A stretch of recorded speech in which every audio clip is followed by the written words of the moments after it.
Oh boy. Oh boy. Atlas 8, Aegis.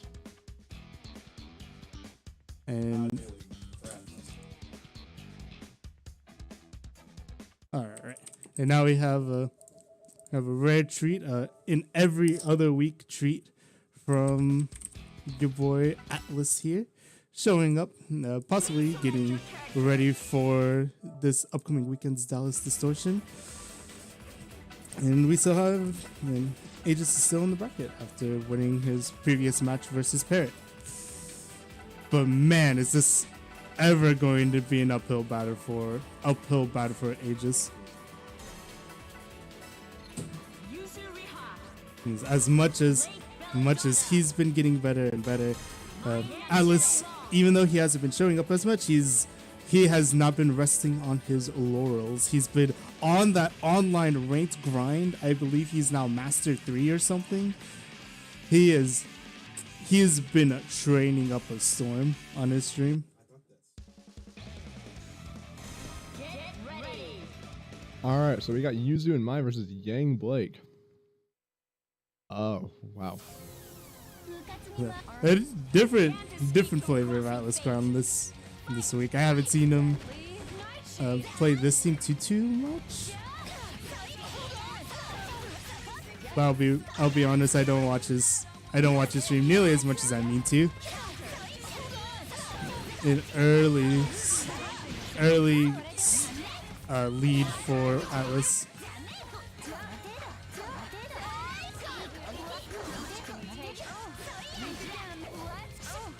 And I'll take this away from the match for a little bit. Man, I really don't like this stage. Yeah, it's really plain. Like, not only is it really plain, but light strokes of stuff like Yuzu sword slashes are really, really hard to see, at least in my opinion. And it makes playing against certain characters like Yuzu, people with who have attacks that change based on their color, a good DP out of the slash stuff. It makes it really hard to see what in the world they're actually doing, or even where in their animations their attacks are. Omega, I understand you like this stage because it does look a little plain, but what it does have is kind of cool. But yeah, I can agree with Fly of there's some stuff that's just hard to see. Good DP out of that clash. But I do also like the stage, and I also, wow. You know what? Can I ban you from here? Am I actually just Freaks and Geeks right now? I think you are. But first game to Atlas, and it's, as much as I think talking about that stage is kind of important in the Yuzu matchup, it's also important to talk about the matches between these two players. Atlas is probably what more and more people would expect to win if they've watched. And this team that he's crafted versus Aegis, it's going to be really hard because, Yang doesn't have the greatest of neutral buttons, and Blake has, B, but B is only going to be so good versus the slashes from Yuzu, and Mai will also be able to get in really, honestly, pretty easily through the under the Bs, through the Bs, just stay back and throw spheres. It's going to be a lot on Aegis. And that is a DP, and this is going to be a punish. And things like that, right? It's going to be really, really on Aegis too. Oh, that wasn't a pickup. When it's his turn, he makes the most out of it. He confirms the kill like he needed to there. Because if he has to continue to play this neutral game, it's hard to imagine that he'll be able to control it to the point that he needs to in order to beat Atlas.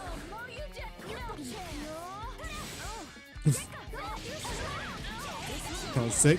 Burst punish. Oh, not fast enough. Gets DP'd. Well, I mean, Atlas has finesse, but happy birthday. Aegis has Unga Bunga and happy birthdays. Really, a few happy birthdays. That's all you really need in order to even something up. In fact, he's just ahead now. DHC. DHC. That was DHC into.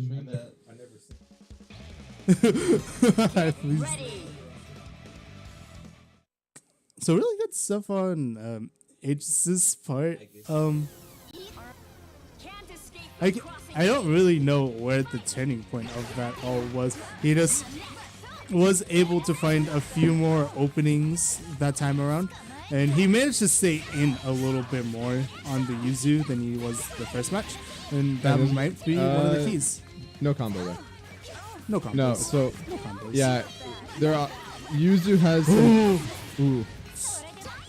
Yeah, Yuzu has some very interesting things of if she does one of her forward quarters, and then holds like the one hit, she gets into this situation, and if she lands a set of 3 special flashes, she goes into a whole separate thing. So what I've seen Atlas do is hit one, land, get the hold, immediately start the next 3 while it's still combo like this. Pick up with the Mai and then have the hold ready so that goes in and then he whiffs the super. That was so cool. And instead of ending it with the cool soup, ending Blake's life with a cool super, he whiffs and just ends it with a DP instead. Like I was saying, there was all that stuff into the assist, into the switch, into a super. Yeah, and that's when we talk about the difference in experience between these two. That's part of it, right? Atlas has a lot more ways, even with all of these wacky different teams that he plays for, you know, certain matchups or because he's feeling them more and more. He has more ways to get like his full conversions off, and something like that is what got him such a commanding lead in that round. But as some of our chatters say, getting underneath Yuzu is key. Getting on Atlas as a whole is key. As well, he has, you know, he's got pretty decent defense. He's played online. He's aware of the A-B overhead classic that people try to go for a lot of the time. But he's really, really at his best whenever he's at this mid-range, whenever he's able to get a straight hit and convert off of it in ways that other people here might not be able to. If you're able to close the gap on Atlas, then you get a lot more than if you don't. Missed time to reverse punish. Crab put you back in the corner. And he's going for the combo again. And there's the Mai. There's that pickup. And there's the super. And he did no, Yuzu was still on screen. It just barely saw. It tries to active switch to get the breakout, but active switch still leaves your character vulnerable for a few frames. Or a little while, actually. And Blake gets sniped. DHC back into the Yuzu.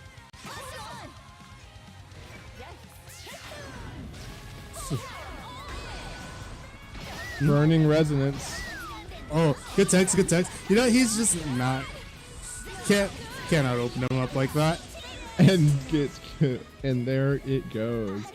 3-1 in Atlas's favor. It just really shows how good Atlas is. Atlas is really... Yuzu is like, in this game, she is definitely a character that you can pick up, and once you figure out what her, like, at least her forward specials do, you can do like the first level, and I kind of hover around there. It's like you can do pickups, get that straight damage, and convert when you really can. But then there's this level of Yuzu where he has every single level of her specials down and knows where to use them, how to hit them, and where he can then call assist, pick him up, or continue, or just pick it up from his own hits.